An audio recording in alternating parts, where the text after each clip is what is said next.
Assalamualaikum warahmatullahi wabarakatuh. Waalaikumsalam warahmatullahi wabarakatuh. Saya Diva Puspitasari sebagai moderator dari kelompok 6 mempersilakan teman-teman yang ingin bertanya.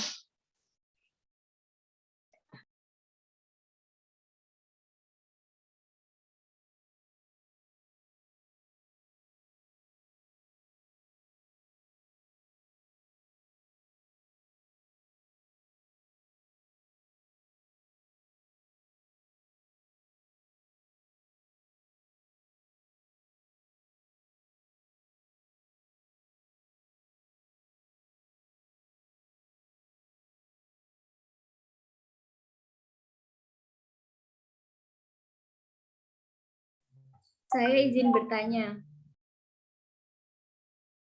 Silahkan.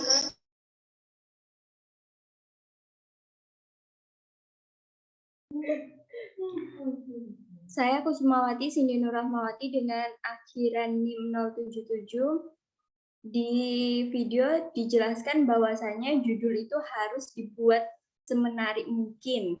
Namun masih ada orang yang membuat judul itu menarik. Namun pada saat menyusun pemecahan masalah itu kesulitan. Bagaimana cara memecahkan masalah tersebut jika kita berada di situasi itu, dan bagaimana cara menghindari pemilihan judul seperti situasi tadi. Terima kasih. Baik, pertanyaannya kami tampung terlebih dahulu. Silakan teman lain yang ingin bertanya. Saya izin bertanya. Silakan. Perkenalkan, nama saya Sarah Dewi Safitri dengan akhiran NIM 4207 yang telah dipaparkan di dalam PPT video tentang karakteristik karya tulis ilmiah harus objektif, di mana hal tersebut harus benar adanya sesuai fakta yang diteliti. Namun, realitanya masih banyak mahasiswa yang kesulitan dalam pembuatan karya tulis ilmiah dengan benar-benar objektif, seperti penambahan suatu materi yang hal tersebut tidak diteliti. Lalu, bagaimana caranya agar kita mengatasi hal tersebut agar tidak terjadi ke diri kita? Terima kasih. Baik, terima kasih. Pertanyaannya kami tampung terlebih dahulu. Mungkin teman-teman ada yang bertanya lagi? Dipersilahkan.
Baik, Assalamualaikum warahmatullahi wabarakatuh. Di sini saya akan menjawab pertanyaan dari Cindy. Kalau menurut saya pribadi ya, untuk masalah pemilihan judul yang menarik itu, kita harus juga memperhatikan aspek-aspek lainnya.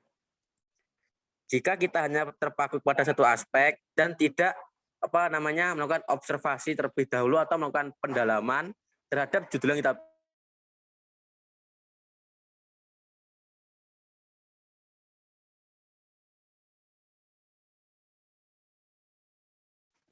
bisa dengan cara mempersiapkan beberapa judul yang menarik dan kemudian kita menganalisisnya, kemudian kita pilih yang cocok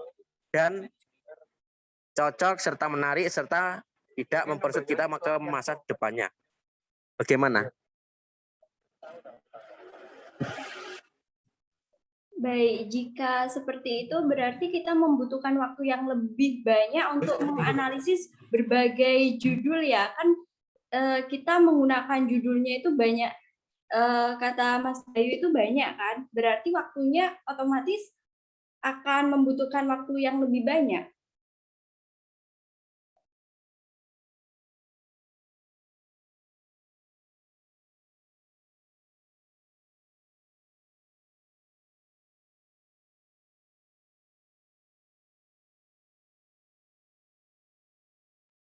Bagaimana Mas Bayu?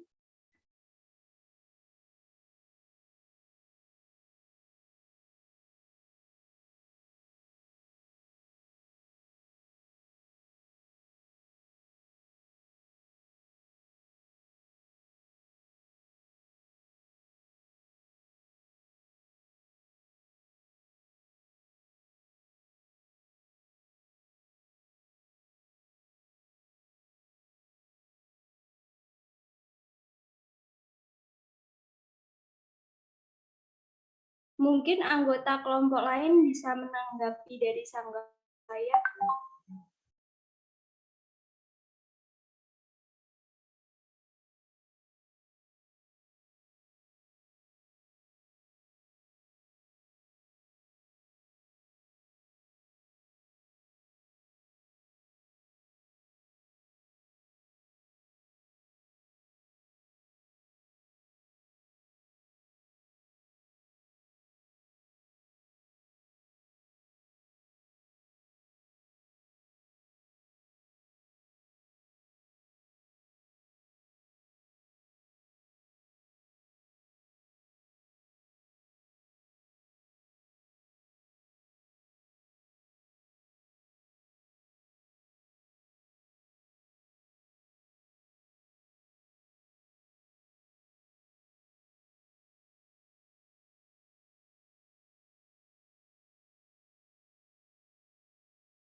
Mungkin saya kalau tidak ada jawaban dari kelompok penyaji, saya mungkin akan lebih menambahkan saja ya jawaban dari Mas Bayu. Mungkin yang dimaksud Mas Bayu tadi itu bukan judulnya yang banyak ya. Menurut saya tadi itu sudah benar di bagian aspek. Kita memperhatikan banyak aspek dalam pemilihan judul itu sudah benar. Namun menurut saya jika kita membuat judul itu banyak itu akan membutuhkan waktu yang lebih. Padahal kalau kita membuat karya tulis ilmiah itu ya, kita itu butuh kadang itu membutuhkan persetujuan dari pembimbing. Itu membutuhkan waktu yang lama untuk menyetujuinya. Mungkin itu lebih baik kalau kita itu memperhatikan berbagai aspek, namun judulnya itu tetap fokus satu ya. Apakah mungkin ada tambahan dari kelompok penyaji sendiri? Saya akan coba tambahkan sedikit. Ya memang betul menurut Kak Cindy, ya memang apa ya kalau mau membuat judul yaitu harus sesuai dengan kemampuan. Kalau misalkan kita milih penelitian tidak sesuai dengan kemampuan kita, maka akan apa ya rumusan masalah yang udah dirumusin nggak bisa kita bahas gitu. Jadi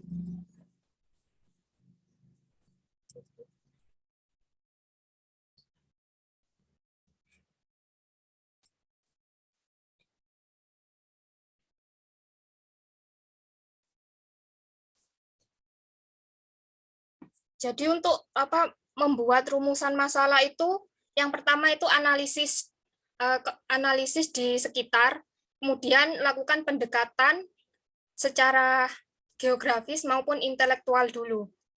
Jadi kemudian dari hasil analisis itu kita rumuskan beberapa rumusan masalah yang di situ rumusannya itu harus menarik. Menarik itu bukan dalam artian harus kayak gaya gitu loh. Tapi harus kitanya bisa menguasai si rumusan itu. Kemudian kalau misalkan kita tidak bisa dalam memilih penelitian atau metode yang bakal digunakan, maka kita akan kesulitan juga untuk membuktikan hipotesis dan juga membahas dari rumusan masalah itu. Ya, memang benar kalau memilih judul banyak-banyak itu akan mempersulit sih sebenarnya. Jadi ya benar kalau memilih satu judul lebih baik sih. Tapi juga harus sesuai kemampuan kita. Sudah itu saja. Baik, terima kasih kelompok penyaji. Jawabannya sangat bagus. Saya kembalikan ke moderator. Baik, terima kasih.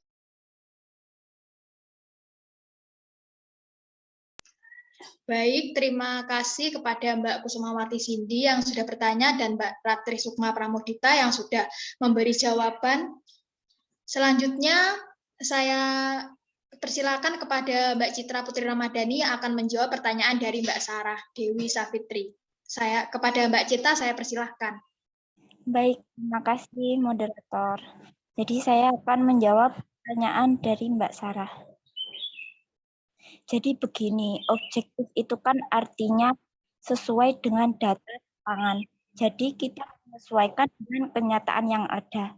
Lalu kebalikannya itu ada subjektif, yang artinya sesuai perasaan atau pendapat kita sendiri tanpa melihat kenyataan yang ada. Jadi untuk objektivitas ini kenapa ya? Untuk menjaga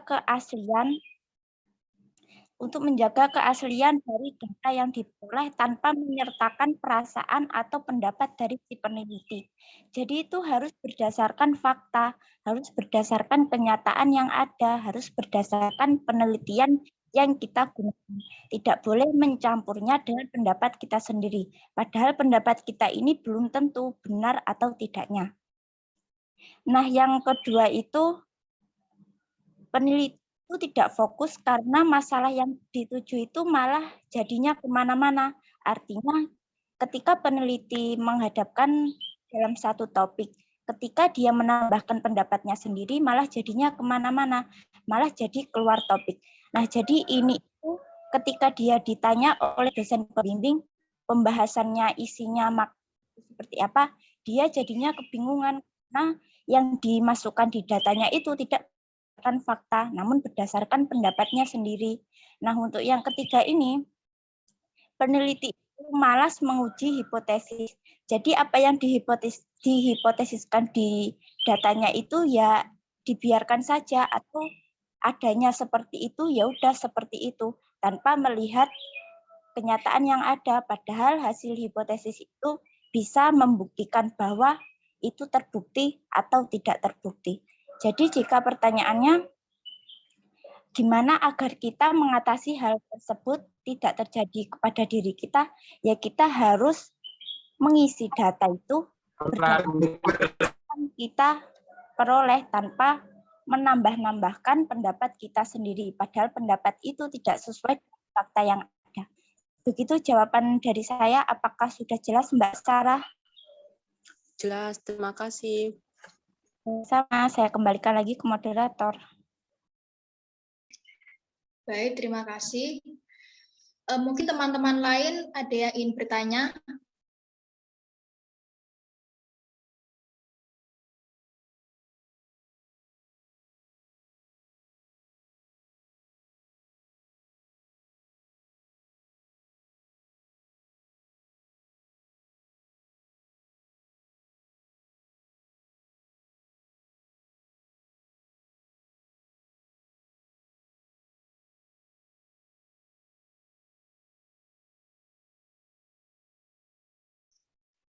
Mungkin teman-teman ada yang ingin bertanya lagi, saya persilahkan.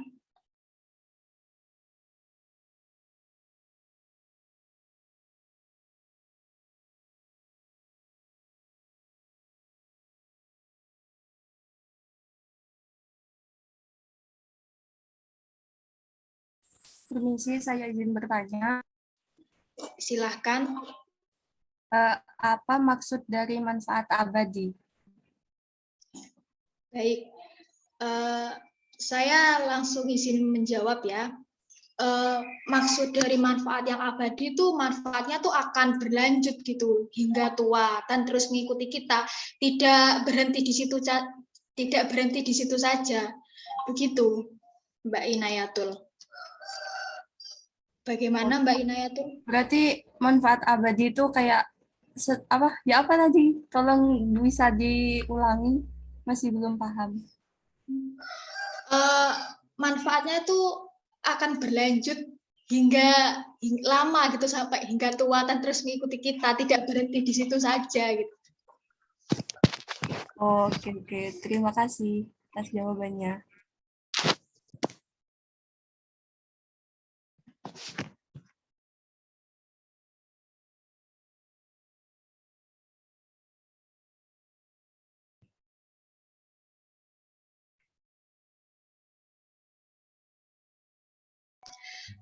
Seperti halnya itu kayak kita menulis karya tulis ilmiah gitu, manfaatnya tuh tidak hanya berhenti di situ terus dan terus berlanjut gitu. Apa ya, kayak ya membuat pengalaman gitu, kita tuh mendapatkan ilmu.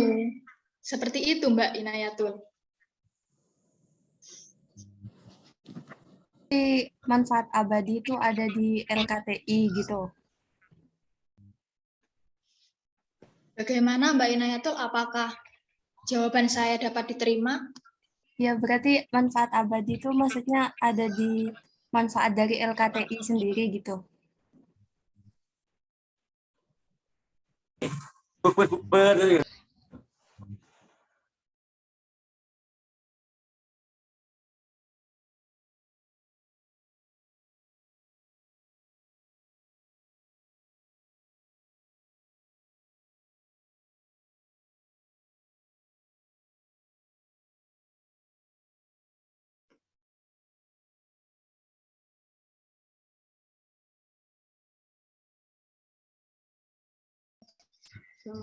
Baik, terima kasih Mbak Inayatul. Selanjutnya, apakah teman-teman ada yang ingin bertanya lagi? Saya persilahkan.